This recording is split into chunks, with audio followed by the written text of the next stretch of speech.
Welcome in, Slumpbusters. We are a week away from the NFL draft. It's your host, Julian. Before we go any further, make sure to like, comment, subscribe. In fact, comment below. Who's your number one pick this year? Who's going first overall? Joining us today, a repeat guest, third time's the charm. We're bringing back Blake Jude of Stripe, Hype, Cincy, and Field to Court. Blake has a passion for the draft like a young Mel Kiper without the crazy hair. Blake, are you on player evaluation 800 or 900 today? Oh my gosh, I am all over this draft last couple of days. It's been a very, very busy week for me, getting ready for one, going to Vegas here in a week, and also two, being able to evaluate all these players. It's been a very, very fun draft process. It took me a little bit to get into it. I think after a while, I was so focused on the Super Bowl, of course, the Cincinnati Bengals and everything. But once all that ended and we got back into draft season, I've been hard at it and been trying to scout a lot of guys. I know I had a lot last year. I want to say 270, 260 guys. A little bit behind right now. I think I'm at like 220, 230, but still,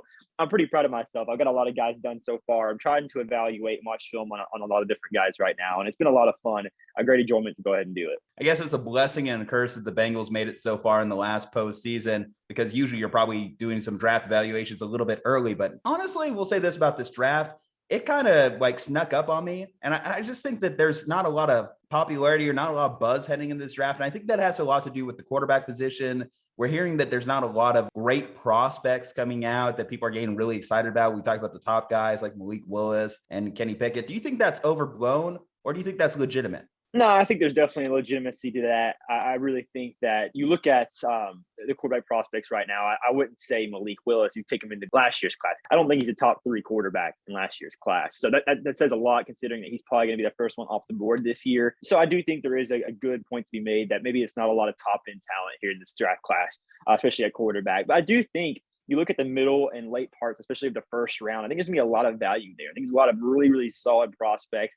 I have 30 guys graded in the first round this year, which is a pretty good bit compared to what it mostly is. I think last year was like 28 or 29. There are a lot of first round picks I have graded, but I do think there's quite a bit of guys that are not exactly top 10 talents, but maybe top 15, 20, 25. There's a lot of guys that later on I think are better off. So last year, I'm going to throw some props at you real quick. You nailed most of the blue chip prospects. You went out on a limb and said Micah Parsons was a blue chip prospect and Rashawn Slater, and both of them made all pro teams as rookies. So how many blue chip prospects do you see in this year's class, and who are they? Yeah, there are 3 guys that I have separate from, I think, everyone else. Actually, I'd say 4 guys that have separated from the rest of the pack this year that I think are going to like separate themselves. Kayvon Thibodeaux is actually my number 1 prospect in this year's class. It's not very a popular opinion. I know a lot of people like Aidan Hutchinson. Thibodeaux is my guy. I really, really like his size and length. I think he's a great pass rusher, has all the tools to be a borderline elite player at the next level. Now, he's not going to be your Chase Young, your Nick Bosa, your Myles Garrett edge rusher. He really shouldn't be the number 1 overall player in this class, but I do think he's a very, very good player, and he should be a top 5 pick in most classes in my eyes. I think he's that good. So I'm definitely a huge fan of Thibodeaux. Kyle Hamilton, I think I talked to you about this in your podcast, actually, is the best safety prospect I've ever scouted. I think there's a lot of people who aren't talking about Kyle Hamilton enough. He's my second graded player in this class in terms of talent. I really, really think that he's got all the tools necessary to be an elite safety, and especially in a league that really doesn't have a lot of elite safeties right now. He's going to separate himself, as, in my opinion, as one of the better safeties in the league almost year 1. I think he's that good. So I think he's going to be a steal for whoever is able to take him. Aidan Hutchinson's my 3rd prospect in this class. I really, really like Hutchinson's game. I do think that he's more of a high floor guy than Kayvon Thibodeaux, but maybe a little bit of a lower ceiling, which is why I do prefer Thibodeaux overall. You're going to get a guy immediately who's going to come in and get, I think, 9-10 sacks minimum per season. I think he's that good. And I really think the 4th guy, there are 2 guys I really like, Derek Stingley and Ike Mekwonu, who I think are both really arguable there. They're kind of both teetering in that area. I'll include Stingley because I really think what I saw from Stingley's freshman year, he can definitely separate himself as a potential blue chip prospect. I really like his game as well. And Kwanu is right there borderline. I think he's going to be top 5 pick in this year's draft. I really like him at guard. If we're talking about offensive guard, he's definitely a blue chip in my opinion. But you might be playing tackle next level. That's a little bit iffy for me. So I do think there's an argument to be made for both Kwanu and Stingley. But I do think those 4 or 5 guys are going to be the ones we're going to talk about probably being the best in the class. Well, you mentioned Thibodeaux, and going into last college football season, I think a lot of people had Thibodeaux at the top of their draft board. He was going in a lot of the way too early mocks. but then Hutchinson came on. And now in recent mocks, I'm starting to see the name Trayvon Walker start to appear more. So a couple guys have jumped ahead of Thibodeaux since the early evaluations. What exactly has changed between, let's say, last August and now that has caused Thibodeaux to drop? And do you think that that's fair based on other people's evaluations? That's a great question because I've been trying to figure out the same thing for a long time. I don't know why people are all of a sudden dropping down on Thibodeaux. I will say, I definitely think Hutchinson did himself a lot of favors returning to Michigan last season and performing. I mean, he was a Heisman candidate almost, basically an edge rusher. So he definitely helped out his case. So I can see the argument in saying Hutchinson maybe just became better than Thibodeaux. I do know Thibodeaux's been struggling with injuries. I know that can be a concern. People have been saying that his effort isn't really there. He doesn't have the dog in him or whatever they're trying to say. I don't really get that. I don't think that has any backing to it, but I've seen that argument be made. As for Walker, I really think what happened with Walker is we saw his combine, and Trayvon Walker is an insane athletic beast who can be playing on edge and interior defensive line. He can really play anywhere on the defensive line and already has some very, very good tape when it comes to run stopping. He's a bit of a raw pass rusher, kind of similar to how I guess Thibodeaux has been in the past. So you can see why maybe they put him above Thibodeaux. But I do think you look at Thibodeaux's tools, I really think that he's better set to being a high-level edge rusher next level. While I do think Trayvon Walker is going to be a guy that's probably going to be more of a run-stopping interior defensive lineman, maybe a 5-tech, could play on the outside if need be, but I do firmly prefer Kayvon Thibodeaux over Trayvon Walker. Walker's my edge 4 in this class. I was like Jermaine Johnson from Florida State a lot, but I do just understand why people do prefer Walker and Hutchinson. But I also think there's not really much backing to it. I don't really think there's anything wrong with Thibodeaux in terms of being a prospect. I think a lot of people are trying to nitpick him right now. But I do think Hutchinson and Walker are very good prospects as well. So building off of the idea of Trayvon Walker, I have seen multiple mock drafts that have 5 players on the Georgia defense going in the first round, which would be some kind of a record for me. I remember 3 guys from that Clemson championship team went in the first round a few years ago, and they had like a 3rd rounder also. But how many of those Georgia guys can realistically expect to go in the first round? It's certainly possible that there's 5 guys going. Jordan Davis, Trayvon Walker, I consider absolute locks. They're going to be first round picks. There's absolutely no question. Probably even top 10 picks. I can see Jordan Davis looking into the top 10. We know that Trayvon Walker is getting a lot of top 3 hype right now. So those guys are for sure. Nakobe Dean's my favorite linebacker in this draft. I love Nakobe Dean. I think he's an absolute beast. A little bit undersized for a linebacker, but I think when it comes to being able to blitz, is very, very good with his instincts, can tackle very, very, very well. Has great range for a linebacker. He has all the tools necessary to be an elite linebacker next level, despite his size. So I definitely think Nakobe Dean's another guy that can probably end up in the round 1 of the draft. And we've also been seeing a lot of recently of Quay Walker, the linebacker from Georgia, who wasn't really the top guy in the linebacker core, of course, Nakobe Dean, who was playing out of his mind. But he had a very, very solid season as well, and has really risen up the ranks, possibly one of the top linebackers in this class as well. With his, insane athleticism, because he's very, very well in the pro day and combine. I do think that he's going to have a great argument to be going in the first round as well. And then you look at guys like, Channing Tindall, the other linebacker, has been getting a lot of hype.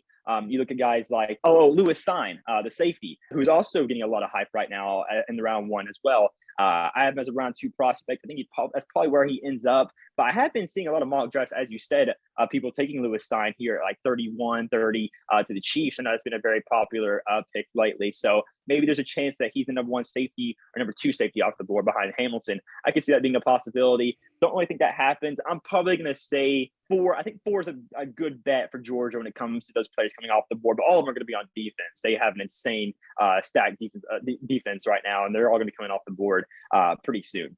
I'm going to appeal to your Cincinnati bias, and we're going to talk about that second tier of quarterbacks. I'm starting here. Desmond Ridder's name get a little bit more buzz as we draw closer to the draft. Matt Corral, Sam Howell, Carson Strong. These are guys that are in that second class behind Pickett and Willis. Out of that grouping of guys, who do you think will be the most pro ready? Who do you think is the most poised to actually come in, and if they have to take snaps in 2022, provide a boost to their team? I love Ridder's raw abilities, but I do struggle to believe that he can be a good quarterback year 1, maybe even year 2. I think he's a guy that needs a lot of development. Actually, my top graded quarterback in this class, and the guy that I think could be an absolute steal for someone that's able to get him maybe in that tier 2 area, is Matt Corral from Ole Miss, who I am a huge fan of. I really like Matt Corral's game. You saw how much he improved based off last season in college football.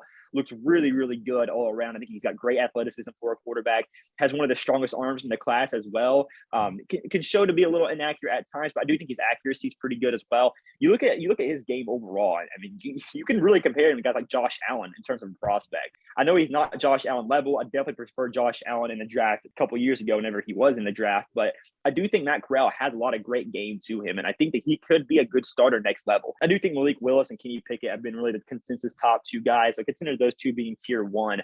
But I really think in that tier two area, I would definitely take Matt Corral as my top guy. And I also want to give a quick honorable mention to Sam Howell, the quarterback from North Carolina, who I also like a lot.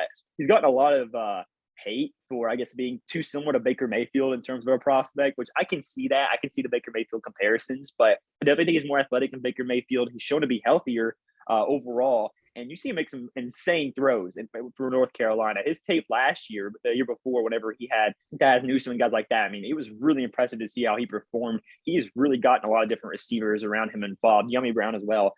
You watch him make those plays. I mean, it was insane to see how tight some of those throws were. A very athletic quarterback. I think he can be a good game manager. I'll also say I can definitely see a scenario where Sam Howell goes to a team like the New Orleans Saints. I can see him having a chance of starting in year one. How many of the wide receivers do you think will get drafted in the first round? And how do you rank the three at the top, which at this point seem to be Jameson Williams, Chris Olave, Garrett Wilson, and most people have Drake London as number 4. I know you've kind of gone back and forth there, but how do you rank the wide receivers? Yeah, it's a great question. There's 5 guys I think deserve to be round 1 prospects. Actually, I'll say 6. I think there's 6 guys I think deserve to be round 1 prospects right now.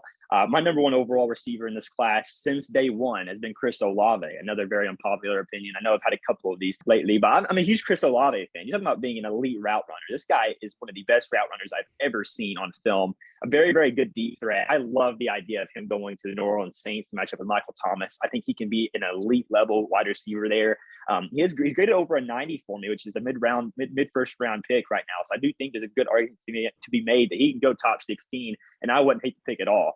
Garrett Wilson's my number 2. I know a lot of people have him as a number 1 right now. He's getting a lot of hype with the Atlanta Falcons at pick number 8 right now. I think that can be a very solid pick as well. You look at both Chris Olave and Garrett Wilson. They both had insane seasons at Ohio State, playing alongside each other, which is very tough for both of them to be able to be that good next to each other, of course. So I really think Garrett Wilson, he's bigger than Olave. He's got better contested catch. I think you can even argue in terms of speed and athleticism, you might even be more athletic than Chris Olave as well, which is why I think a lot of people prefer Garrett Wilson. But I do think that Olave has a better route running. He's more of a safer pick right now with his ability to separate, I think, compared to Garrett Wilson. I do like that a lot in Olave compared to Wilson. And Jameson Williams is my 3rd guy. I don't have my list in front of me right now. I got to think about this in my head. It's changed back and forth. Jameson Williams, Drake London, and Treylon Burks have been like 0.4 points apart this entire process. They are all really close there in terms of talent right now. I believe I have Jameson Williams 3, Drake London 4, Treylon Burks 5 in that order right now. And I think Jameson Williams, you saw what he did in Alabama. He had an insane season this year, really came out of nowhere, I think. Everyone expected Mechie to take a big step. It ended up being J-Mo who ended up doing that. I was really impressed with his ability to separate, kind of like how Chris Olave is. And I think that he's a very versatile receiver. He can play really anywhere on the field and be able to create separation, which I think is very, very valuable to different teams. And then look at guys like Drake London, a bigger body, a guy that's really good at contested catch, could be a true X receiver next level. I do think there's going to be a lot of teams in the market for a guy like that. And Treylon Burks is a guy that I think is very, very good with after the catch, yards after the catch. You can get him the ball wherever, and he's going to be able to make plays. Another big body guy, but he's very, very fast, very talented. I think he's going to be able to get the ball and be able to make plays, break tackles, get down the field, of course. And the last guy I'll put as an honorable mention is Jahan Dotson, who I do have a first-round grade on as well. I love him going to the Chiefs. If you want to get a Tyreek Hill replacement, that's your guy, Jahan Dotson. He's going to be very, very fast. I think he's probably going to be a slot receiver next level, at least in my eyes. But I do think Jahan Dotson has a lot of great tools to be able to create separation, to get the ball in open space for a guy like Patrick Mahomes, who loves those guys, right? So I'll say I think you end up seeing 5 go. I'm going to go ahead and say I think 6 deserve to go right now. Blake, what do you think is going to be the biggest surprise in round 1? Is a running back going to go? Is there going to be 3 quarterbacks in the top 15? Is someone going to take a Cleveland Farrell type at 4? What do you see happening on draft day? That's another great question. I think there's a great case to be made that we end up seeing 3 quarterbacks go in the top 15. I think I like how you said that. I do think it's a certain possibility. I'm almost certain that Malik Willis and Kenny Pickett will go in the top 15. You're looking at a guy like Desmond Ridder, maybe, or maybe even a Matt Corral going as well. Maybe in the top 20, I think it's probably a safer bet, but top 15 is certainly possible as well. We've heard rumors the Saints are going to move up for a quarterback. We've heard rumors the Steelers want to move up for a quarterback. We know the Seahawks are in the market for a quarterback right now. There's going to be a team who's going to go out there and take a guy that we're not expecting. So I'm going to expect maybe a second round talent at quarterback going first round. I can definitely see that being a big surprise and a good possibility. And also another one that you kind of mentioned, Breece Hall, the running back from Iowa State, has gotten a lot of hype with the Buffalo Bills. Will not shock me one bit if the Buffalo Bills go back in the first round and get another running back to help kind of maybe secure that offense in terms of getting a better run game on the field right now. So I can see both those things happening. Certainly, it would not shock me one bit. In terms of prospects, there's a guy that I am a huge fan of that no one's talking about right now, Tariq Woolen from UTSA. This is a guy that I think could go into the first round. I think he's got the talent to. He's running a 4.26 40, which is insane. 6'4" at cornerback. Is a former wide receiver turned cornerback, so we know that he has the ability to have great ball skills.